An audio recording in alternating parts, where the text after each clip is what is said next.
Henry cat on the windowsill looking out, tiger on the bench outside. What are they both looking at? Let's think. Ooh. Could it be the birds, you naughty little cats?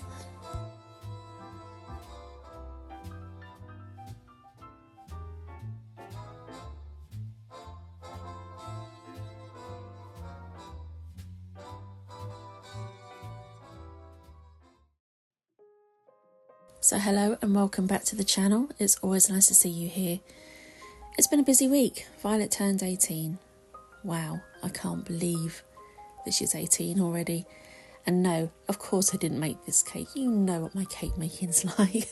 I wasn't going to do that. Instead I bought these Fiona Cairns cakes. It's a cupcake and a slightly bigger cake, placed one on top of the other so it looks like a two-tier cake, and added flowers from the garden, sparklers and some dried rose petals. Recommend doing this. It's very easy, very quick, and looks kind of special. So I'm pleased with that.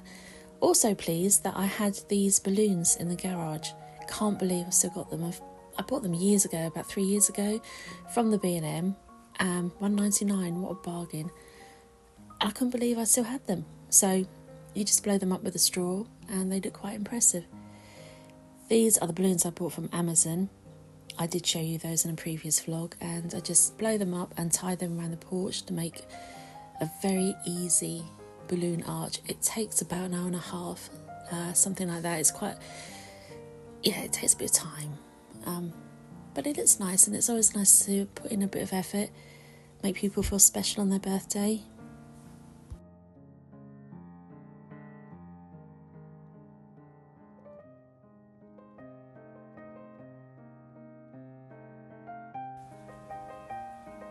I can't say that I'm sorry that the parties that we used to organise when Violet was in primary school are behind us now, because they are a lot of effort, and well, let's face it, the children aren't always grateful and the parents can be an absolute nightmare to deal with, so I'm glad to have those behind us.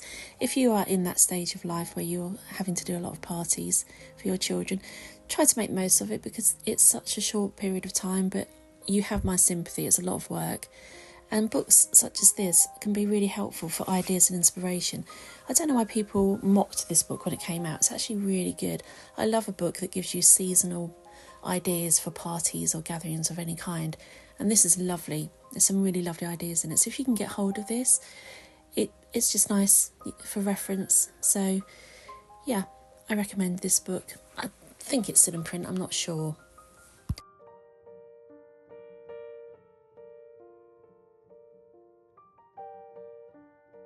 With no exams on that day, Violet had the day off, so we went into town so she could buy her birthday present.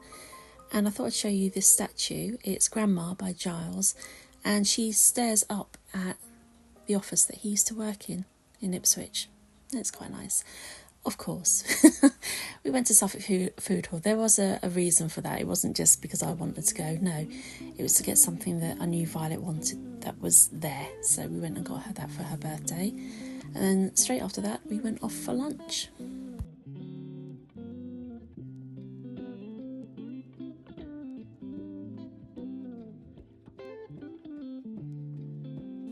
And if you've watched previous vlogs, you'll know where we went for lunch, where you had to go to the Button Oyster at Pinmill. The tide was in, and you can see an anchor sticking out of the water there. I'll show you that again after lunch, and I think you'll be surprised at the difference in the tide. But this is our place. We really do love to go here, so it's a treat and just a lovely, lovely place to go and have a birthday lunch with the biggest chicken Caesar salad I've ever had in my entire life. I couldn't eat it all.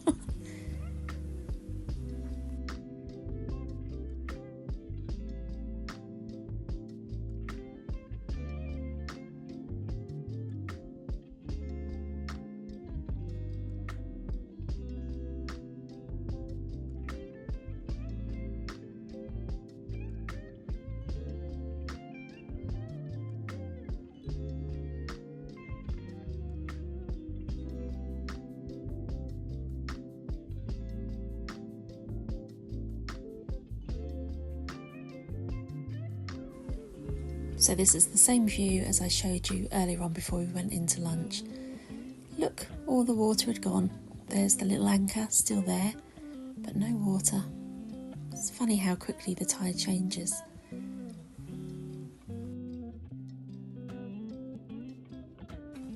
A cheesy scone from Suffolk Food Hall and a couple of tartlets, and yay, 40% off just because of the date, I don't know why.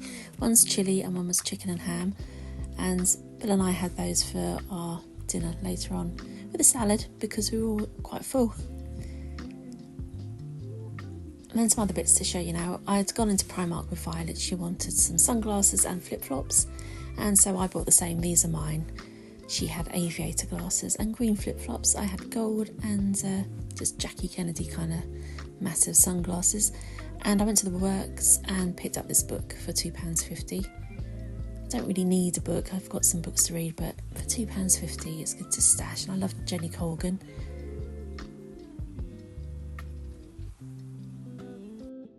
Not for me, I don't wear false nails, but my mum does, so I saw these and thought she'd like those for £1, so I got her those.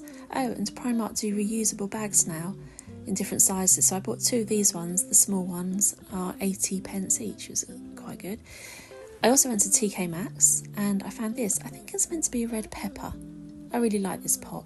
It was £4.99 and I can't resist pots in the guise of fruits and vegetables, I really can't.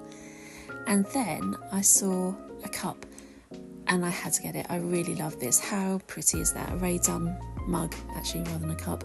It's huge. I can only have that half filled at the most with my tea. But it was to replace something because earlier in the week I'd bought something and, I bought another wine glass in Suffolk Food Hall. Yes, earlier in the week I bought a dish from Matalan and I'll show you how it arrived. There. So, couldn't really use it, but in fairness, I did email them and they were really good and they refunded straight away, so no loss there. And when I saw the pink strawberry mug, it felt like it was meant to be, that plate was meant to be smashed so I could find that. So all's well, and Matalan, great customer service, thank you for that. Not that they'll watch this, of course. So time to have some cake, and I tried to video the sparklers and messed it right up, so I'll just have to insert a photo.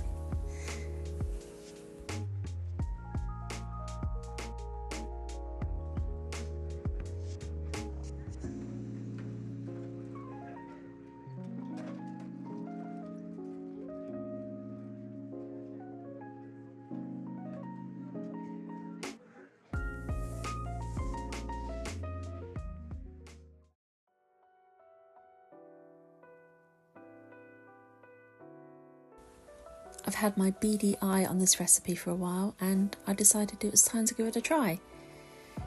So let's go for that, shall we? Assembled ingredients. Unable to find peanuts for the top, I used chopped almonds instead, which I just dry fried in the frying pan to toast and add salt to as per instructions. Nor did I have vanilla sugar, so I just used 2 teaspoons of vanilla extract instead. And look at that, perfectly plopped on peanut butter.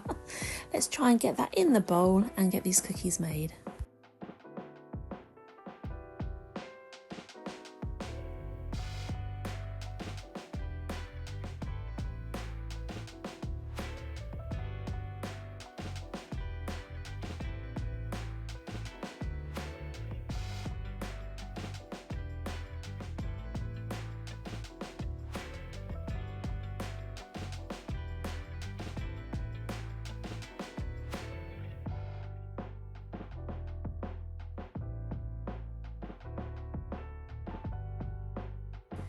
Once you have your soft dough, you break them into pieces the size of a walnut, push them into the nuts and then bake them.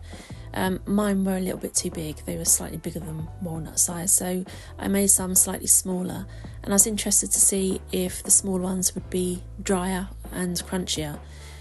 So if I break into this larger one, you can see it's quite sort of soft, quite crumbly, very lovely. But the smaller ones were exactly the same, they didn't get any drier, so that's just the texture of them. They're soft, crumbly cookies, really nice, really easy. It's a good recipe. It's definitely one that I would make again. And I think my biscuits look pretty similar to the ones in the book there. Maybe slightly more crackled on top, but Yeah, not bad. Not bad for me, is it?